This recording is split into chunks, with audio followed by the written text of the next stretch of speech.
Je suis Gonelle Beauvois, je suis docteur en sociologie et je travaille à l'université d'Helsinki au centre de recherche sur les relations ethniques et le nationalisme qui est basé à l'école suédoise de sciences sociales. Donc c'était une thèse de sociologie, pas d'histoire de l'art. Et dans ma recherche, j'ai donc étudié les réseaux coopératifs des artistes et des intellectuels finlandais et comment cela les a aidés à construire et à renforcer l'identité nationale finlandaise à la fin du XIXe siècle. C'est quand je me suis rendu compte, il y a de nombreuses années, que ce tableau que je connaissais, que j'avais vu dans les livres d'histoire, avait été en fait peint par un artiste finlandais. Donc ça a vraiment démarré sur ça, et j'ai donc voulu en savoir un peu plus et d'essayer de comprendre comment Edelfelt avait réussi à faire ce tableau. Donc c'est vraiment parti sur une interrogation personnelle, parce que ce tableau est connu dans le monde entier. Par exemple, si vous allez sur Google Images et vous tapez Pasteur, la première image que vous allez avoir, c'est le tableau peint par Edelfelt. Donc c'est vraiment une représentation ultime du scientifique. En fait, Pasteur, c'est le portrait peint par Edelfelt. Donc c'était vraiment d'essayer de comprendre comment ce tableau avait été créé et quelle était en fait l'histoire derrière ce tableau. Et Pasteur a été un sujet passionnant pour les sociologues. Par exemple, Bruno Latour, qui vient de nous quitter, a été fasciné par Pasteur et il a écrit plusieurs livres, dont La pasteurisation de la France et Guerre épée des microbes, par exemple.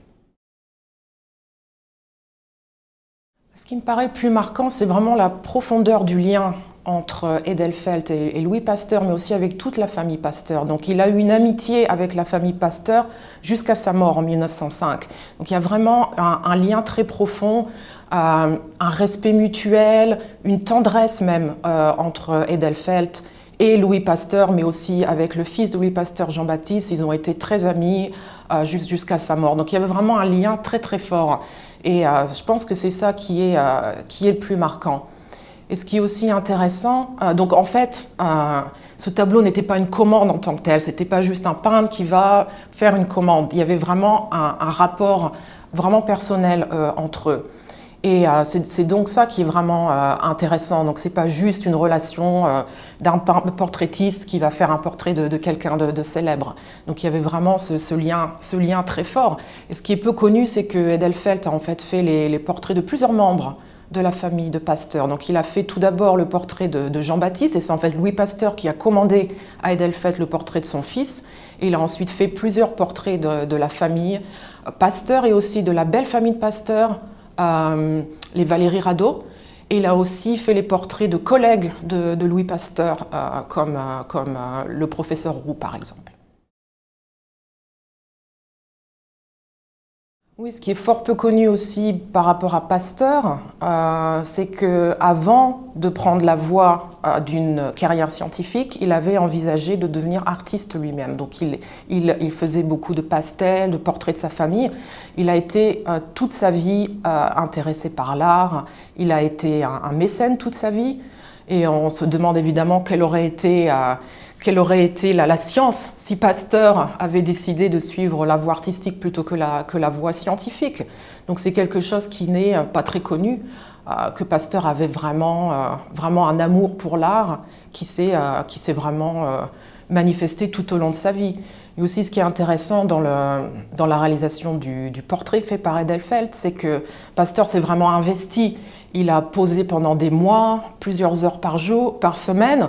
Il était vraiment investi alors qu'il était vraiment au milieu des recherches. Il était très occupé. Des fois, il s'endormait même pendant les séances de poste, tellement il était épuisé. Et en fait aussi, Pasteur, c'est lui qui avait décidé de poser avec un bocal avec de la moelle de lapin rabique, parce qu'il savait qu'il était proche de trouver le vaccin contre la rage. Donc il s'est aussi investi pour vraiment être actif dans la réalisation de ce portrait.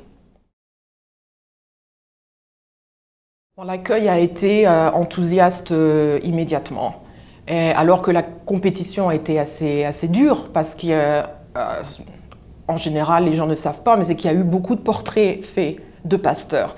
Il y en avait plusieurs qui avaient déjà été faits avant celui d'Edelfelt, notamment Pasteur dans son laboratoire. Donc c'était pas la première fois que ça avait été fait. Mais Edelfelt trouvait que ce portrait était vraiment médiocre et il voulait faire mieux. Et quand le portrait a été exposé au Salon des artistes français, ça a été un succès immédiat et Edelfelt a reçu un prix pour son portrait. Et par la suite, dans les années suivantes, il a reçu plusieurs prix importants. Donc le portrait a vraiment été un succès.